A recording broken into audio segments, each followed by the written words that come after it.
In the 41st millennium, there is only great RTS games with Warhammer 40,000 Dawn of War, but not all of them were equally great. Some would argue perhaps even terrible. In this video, I'll be sharing with you my picks for the best and worst of the series, and the worst could have probably killed Relic's chance of making future Dawn of War sequels. I shall have no remorse. As we have seen with the announcement of the non-Relic Dawn of War 4, but more on that later. I've always had a preference for classic strategy games, so when it comes to real-time strategy, I tend to favor something with an old-school sensibility. Warhammer 40,000 Dawn of War, the first one in the series, is by no means just a plain old school RTS. No, in fact, it is quite the revolutionary title for its time. They could have simply, copied a Command & Conquer or a Blizzard RTS formula, but no, Relic being Relic, they've always pushed the boundaries in RTS games. Before Dawn of War, Homeworld introduced battles in real 3D space, then Impossible Creatures added unit mutations or hybrid that let you have a diverse number of unit types. But this boldness in trying to do something different every time has come back to bite them in their ass. But anyway, Relic cemented themselves as an innovative RTS developer, especially in the 2000s. Warhammer 40,000 Dawn of War, which was released back in 2004, with THQ being the new owners of Relic at that time, just like their previous titles, pushed this boundary for an RTS game.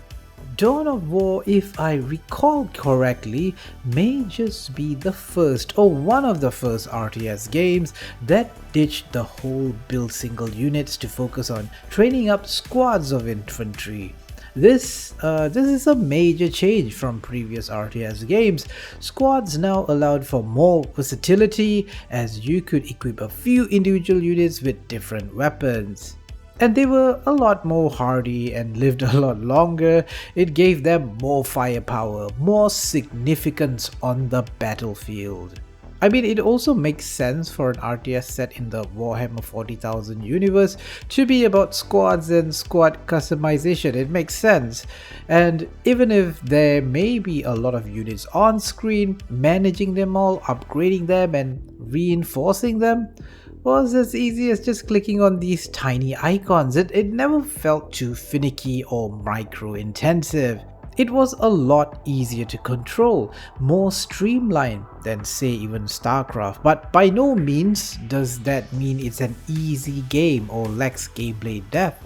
That's the beauty of the first Dawn of War. By the way, speaking of reinforcements, the first Dawn of War made things very simple. You could just reinforce squads anytime, anywhere on the battlefield, as long as you had the resources. This made it pretty convenient for you as the player, but I can't imagine this being a welcome feature for people playing multiplayer. Whittling down squads were a pain in the butt, but not impossible for sure. Dawn of War also introduced morale in RTS. Yes, our squad of very powerful and manly space marines can break and cry for their mothers. Well, technically they don't have mothers, but I digress.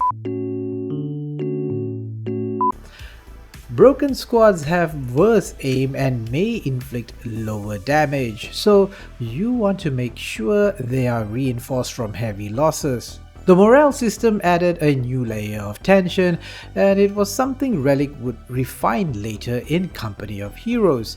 But Relic didn't just stop there. They also added the brilliant cover mechanic, which they have continually improved with newer games.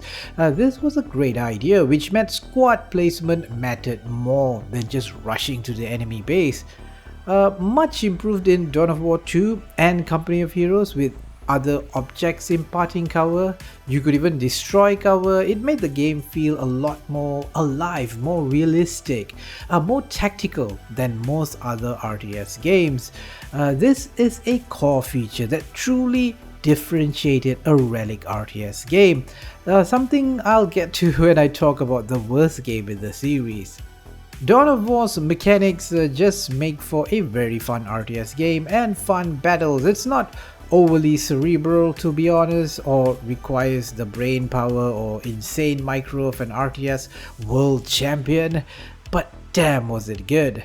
The requisition points or the control point system on the map, another Relic signature, rewarded map control, and in Dawn of War led to quick skirmishes across the map. This system was of course implemented differently in Company of Heroes, where you had multiple resource types and front lines. Company of Heroes of course felt slower, a lot more defensive compared to the more aggressive playstyle in Dawn of War. One thing I realized playing back the campaign, these old games weren't really easy or hand-holdy. Like even as early as Mission 3, I got stomped by the orcs that brought armored vehicles to the fight against my soft-bodied humies. If you don't equip your squads with missile launchers, and if you didn't find the machine cult building that gives you dreadnoughts, you are in for a very challenging fight.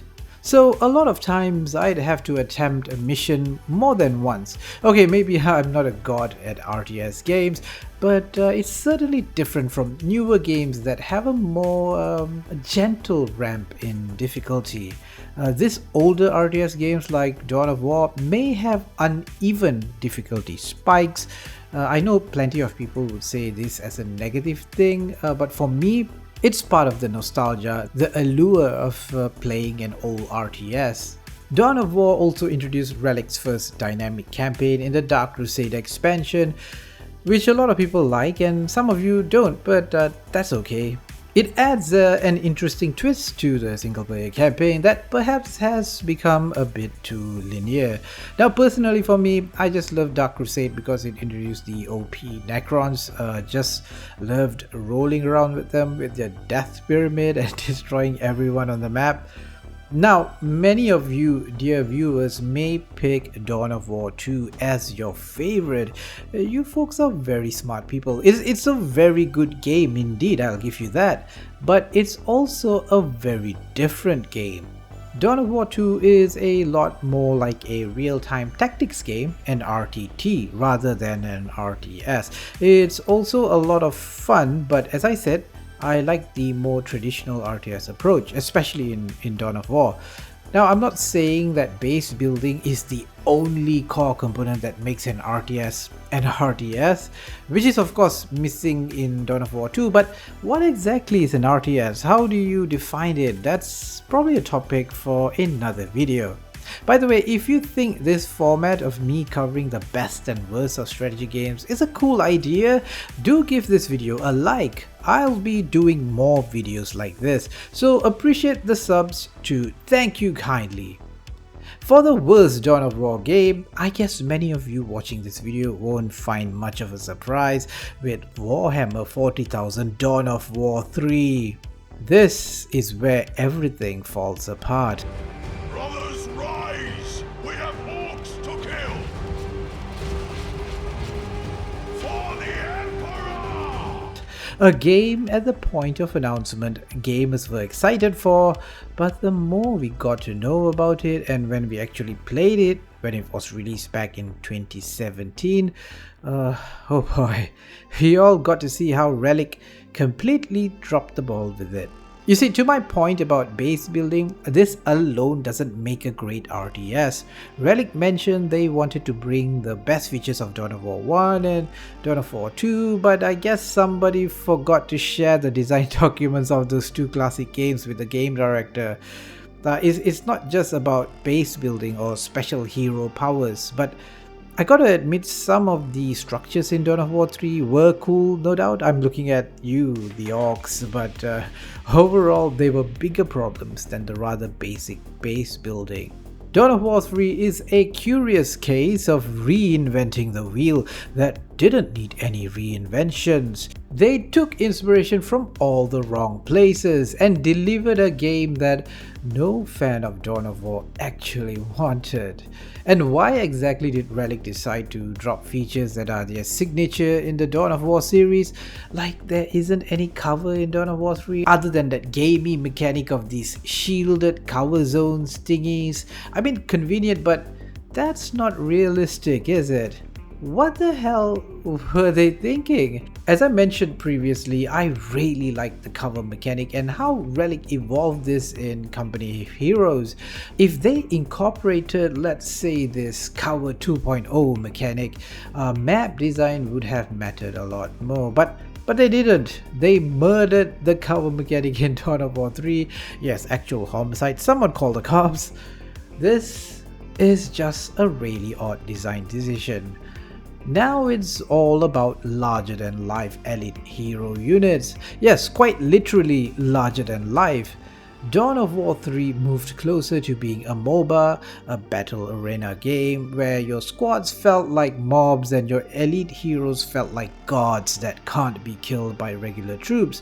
It's, I'd still say that it's not quite a MOBA since technically there is base building and you're still controlling your squads, but squads definitely felt less important. When you have the might of your hero Gabriel Angelos that can just come in and smite the Xenos, the squads just become fodder to delay the enemy. The elite heroes are the ones that do any real work on the battlefield. Battles were pretty boring, even though there were some spectacle like the introduction of the towering Imperial Knights. Very cool, but Imperial Knights couldn't save this doomed game. The MOBA inspiration was even evident with the way the maps were designed. Long pathways or lanes clearly made for you to solo with different elite heroes in a match. And of course in multiplayer they have the power core game mode, which is exactly Dota, where you need to destroy this power core and the power core actually fights back. It made me wonder, you know, why do developers ditch a successful game idea and try to reinvent something completely different? I mean, something that no one actually asks for? Not to mention the MOBA genre has somewhat slowed down at the point of Dawn of War 3's release. There were a few big ones almost everyone plays, and others in the genre are doomed to obscurity. So it's weird they took inspiration here. Even Relic acknowledged Dawn of War 3 underperformed and was not the game their fans wanted. They said it themselves, not just my words. And they cancelled plans for more content less than a year after release. Dawn of War 3 didn't get a single expansion, where previous games had at least 2 expansions. Relic stated in the run-up to the release of Company of Heroes 3 that they changed the way they now incorporate player feedback earlier in development because they learned from their lessons of Dawn of War 3. You know, perhaps not listening to people and not knowing what the hell the fans wanted wasn't actually a good thing. As we now know, Dawn of War 4 is in the works, ironically developed by a studio that did an RTS inspired by Company of Heroes, the steampunk Iron Harvest, which is a pretty good Company of Heroes clone with a pretty interesting setting. Well, it had big stompy steampunk mech, so people really loved that. From what we've seen and heard of Dawn of War 4, it looks and plays like an RTS and not a MOBA, thank God. Perhaps a new studio like King Art Games might make an even better Dawn of War from the original studio Relic, which made the game series to begin with.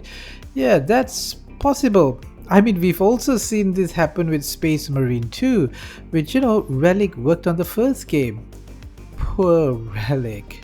For what it's worth though, I will say that I think the Dawn of War 3's campaign is quite entertaining. Instead of faction-based campaigns, Dawn of War 3 has one single player campaign where you will jump from faction to faction, only 3 factions in this game by the way, giving you a different perspective from the viewpoint of these factions. There's good production quality with great voice acting and characters here.